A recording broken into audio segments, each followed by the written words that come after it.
Qui es-tu, toi qui juges le serviteur d'autrui?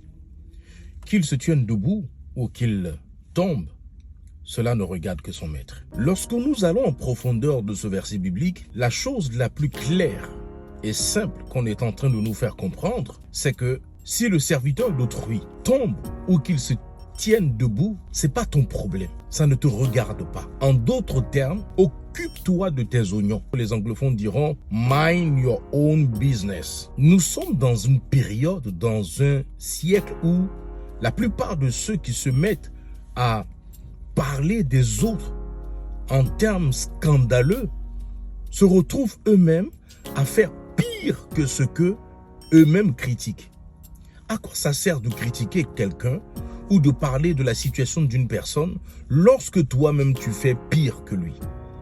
À quoi ça sert de pointer du doigt la situation qu'une personne traverse alors que toi-même tu vis mais tellement mal?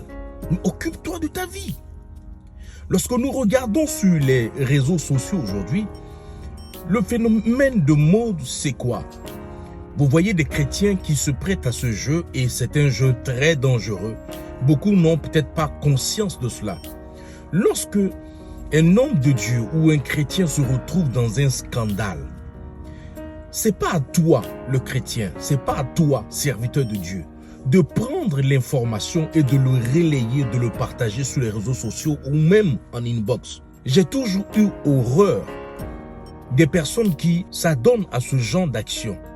Partager des situations où des hommes de Dieu sont en scandale, les partager en inbox et se rire. Vous savez, tant que vous vivez sur la terre, ne dites pas que telle chose ne peut pas m'arriver. Vous n'êtes pas Dieu. Lorsque vous vous mettez à parler de la situation d'une personne qui certainement est tombée, mais sans vouloir tomber, parce que personne ne désire tomber. Quelqu'un qui vit dans la foi, qui est affermi dans le Seigneur, ne décide pas de tomber parce qu'il a juste envie de tomber. Non. Nous avons un ennemi redoutable, un adversaire perspicace, qui lui connaît nos faiblesses et agit et travaille fortement sur ses faiblesses. Lorsqu'un frère tombe, ce n'est pas à nous de l'achever, mais plutôt nous devons le réconforter et l'aider à se relever, non pas en l'achevant. Quelqu'un dira une fois que la seule armée qui achève ses blessés, c'est l'armée chrétienne. Et ce n'est pas faux. Comment vous arrivez à achever vos amis, vos aînés, vos généraux, vos soldats qui sont avec vous, vos combattants qui sont avec vous? Lorsque un des combattants est tombé par le poids d'une flèche de l'ennemi qu'il a atteint, lorsqu'il se retrouve écroulé à terre, ce n'est pas à toi de prendre l'épée et de l'égorger. Mais bien au contraire, c'est de le recueillir et de faire de sorte qu'il puisse quitter le champ de bataille, soigner sa blessure, lui donner encore de pouvoir revenir plus tard lorsqu'il est en forme, il est guéri, et de continuer le combat. Nous devons arrêter cette histoire de passer notre temps à vilipender les autres, à traiter les autres de tous les noms, à parler des hommes de Dieu, à parler des frères chrétiens dans la foi. À quoi ça nous sert? Nous voulons nous jouer les saints, nous voulons nous jouer les 3 fois saints aux yeux des autres, démontrer que nous avons la sainteté absolue en nous. Nous pratiquons la sainteté.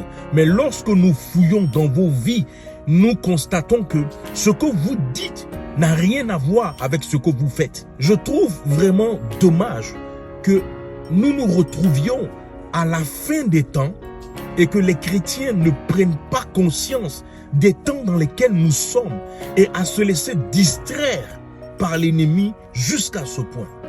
Prenez conscience, lorsqu'un frère tombe, ce n'est pas à vous de vous lever contre ce frère afin de pouvoir l'achever, mais bien au contraire, aidez-le à se relever.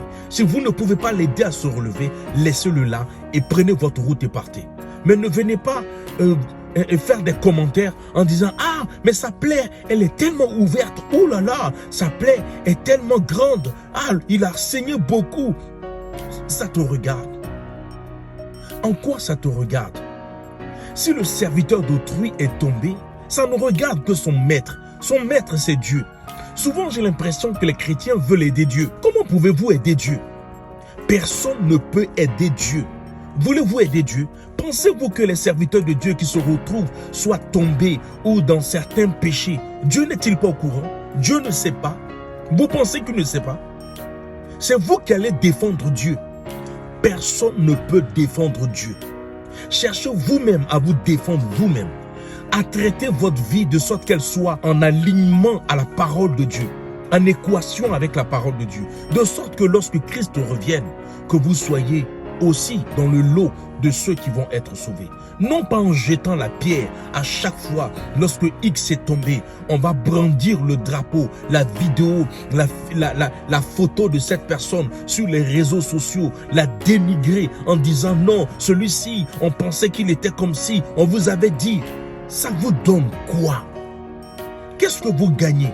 Quelle est la récompense que vous gagnez? Pensez-vous qu'il y a une récompense spirituelle dans ce que vous faites? Il n'y a aucune récompense spirituelle. Aucune. À quoi ça sert? À quoi ça sert? À rien du tout. Pensez plutôt à faire du bien lorsque votre frère se retrouve en train de tomber. Aidez-le à se relever. Aidez-le à se relever. Chrétiens, aidez vos frères, aidez vos pasteurs, aidez vos bien-aimés qui tombent à se relever.